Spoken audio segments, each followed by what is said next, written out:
The sting on my cheek silenced the entire boutique. For a second, no one breathed.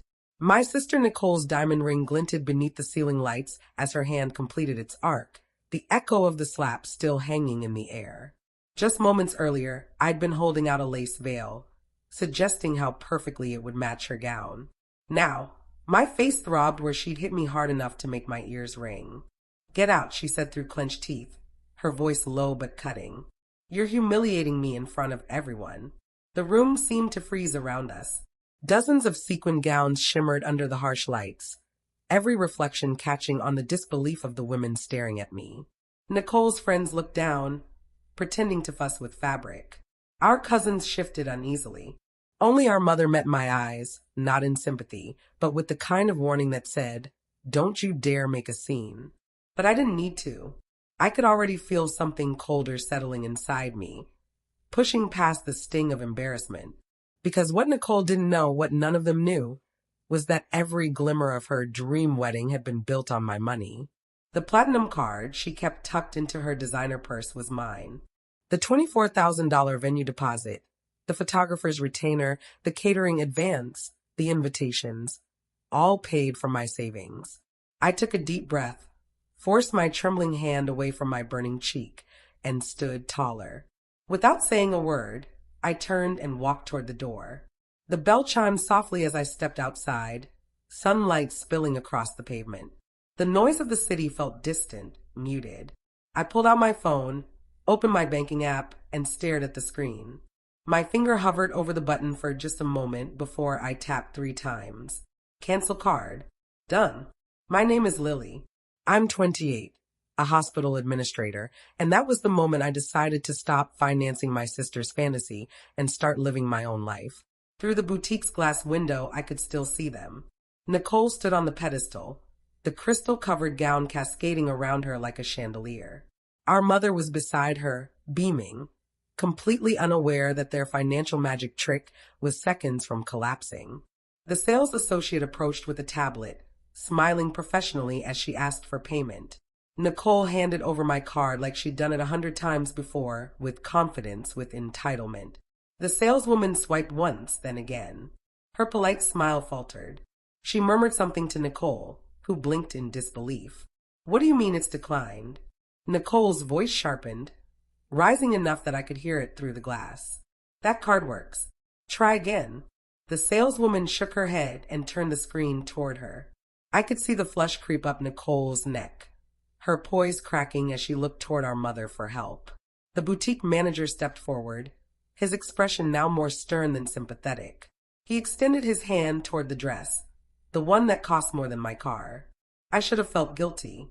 Maybe once I would have. But watching my sister's perfect little world crumble was like taking my first full breath in years.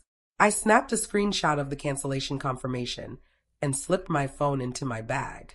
By the time I reached the end of the block, my phone was vibrating nonstop. Mother, Nicole, mother again. I declined each call without hesitation and boarded the bus. 20 minutes later, I unlocked the door to my apartment and shut it firmly behind me. The silence felt like peace. For the first time in my life, I wasn't going to fix everything. I wasn't going to be the dependable one, the quiet caretaker, the convenient wallet. Nicole had always been the golden child. She was the one our parents adored, the one who got by on charm and good looks while I worked double shifts and built a career from scratch. When I graduated with my master's in healthcare administration, they didn't bother to show up. But when Nicole decided to pursue fashion, they funded every failed boutique she opened. And when she got engaged to Trevor, a finance guy with family connections but supposedly temporary liquidity problems, guess who they turned to? Me. It started as a small loan for the engagement party. Then came the catering deposit, the dress, the venue. Every week brought another call, another expense, another guilt trip. "It's only until Trevor's bonus comes through," she'd said months ago.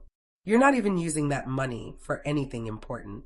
The unimportant thing she meant was the down payment for the home I'd been saving for since I was 22. That slap in the boutique was the last favor she'd ever get from me. The sting on my cheek still burned the next morning. My sister's diamond ring had left a faint mark, a tiny reminder of how far she'd gone in front of everyone.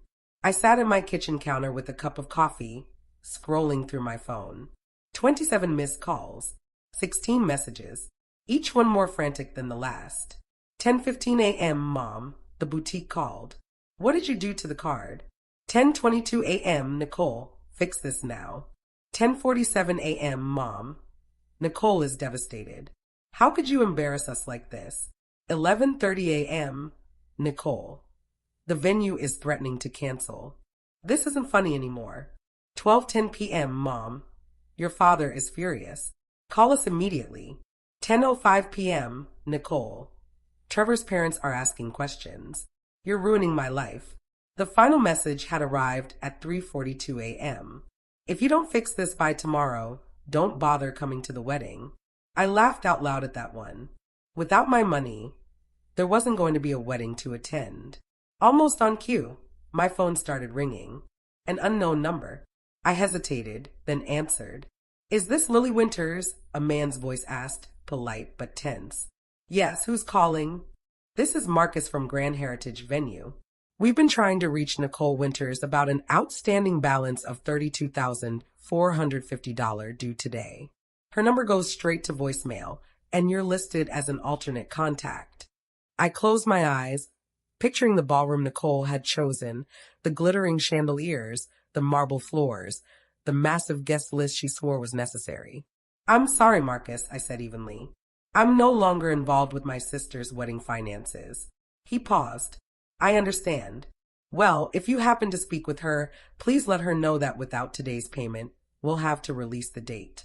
We have other clients waiting. I'll let her know, I replied, though we both knew I wouldn't. After hanging up, I blocked my family's numbers and powered my phone down. The silence that followed felt almost sacred. For the first time in years, the constant pull of obligation was gone.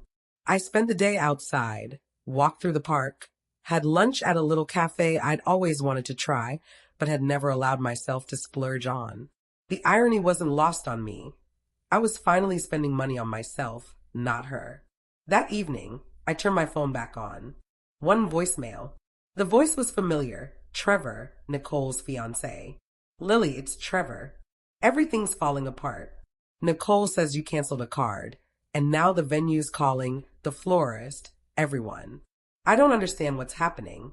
My parents are asking questions. Please, can you call me? His confusion sounded genuine. Instead of calling, I texted him.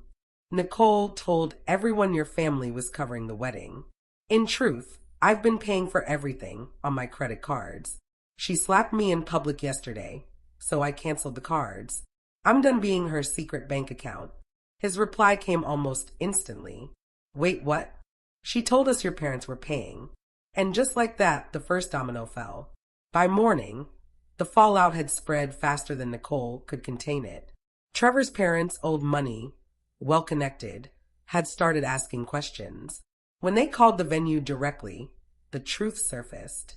Around noon, I got a text from my cousin, one of Nicole's bridesmaids. OMG, what happened? Trevor's mom is telling everyone Nicole lied about who was paying for the wedding. His grandmother's furious. I didn't need to respond. The truth was finally doing the heavy lifting for me. 3 days after the boutique incident, I got a call from Trevor's mother, Margaret Hamilton. Her voice was calm, cultured, and unmistakably firm. Lily, this is Margaret Hamilton. I'd like to understand what has been happening with my son's wedding expenses. I told her everything. The months of payments, the promises, the humiliation in the boutique. She listened quietly. When I finished, she said, "Thank you for your honesty." The Hamiltons value integrity above appearances. Unfortunately, it seems Nicole does not share that value. The next morning, Trevor called again. His voice was hollow. "The wedding's off," he said. "My parents spoke with Nicole. They said they can't welcome someone who lies about something this serious." I don't know what to say. I stayed silent. There wasn't anything left to add. "Was she always like this?" he asked quietly. "Did I miss the signs?" "She's always been the family princess," I said. "Someone has always had to pay the price for her crown." He sighed. "We're officially over. I returned her ring yesterday, and apparently she spent way more than I realized. I didn't even know what half these vendors cost. The day Nicole was supposed to walk down the aisle dawned bright and perfect, just without her. Instead of a wedding, the Hamilton family issued a polished statement announcing a donation to a local education charity in lieu of a previously scheduled celebration. Society pages called it a change of plans. Nicole moved back in with my parents, hiding away in her old bedroom. My mother started texting from new numbers. The messages swung wildly between guilt and rage. She's heartbroken. Her life is ruined. How could you do this to your own sister? Then hours later, please, Lily, we need your help. Your father's retirement can't cover her expenses. We can't do this alone. I didn't answer either one. 6 weeks later, I signed the lease on my new apartment. The one I'd been dreaming about for years but kept postponing because of Nicole's wedding. As I unpacked boxes, a text came in from an unfamiliar number. It's Trevor. I wanted to thank you, not for what happened with Nicole, but for being honest.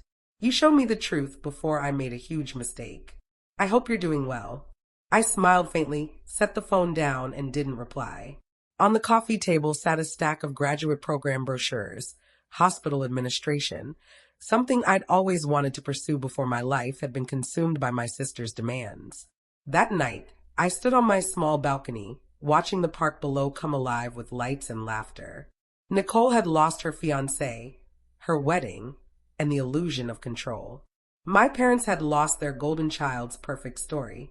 And me, I'd finally found freedom, one canceled credit card at a time. Sometimes standing up for yourself isn't loud or dramatic. Sometimes it's quiet. It's choosing to stop paying, stop apologizing, stop carrying the weight that was never yours. And when you finally do, you realize something simple and powerful. The consequences aren't yours to bear anymore. They belong to the people who created them.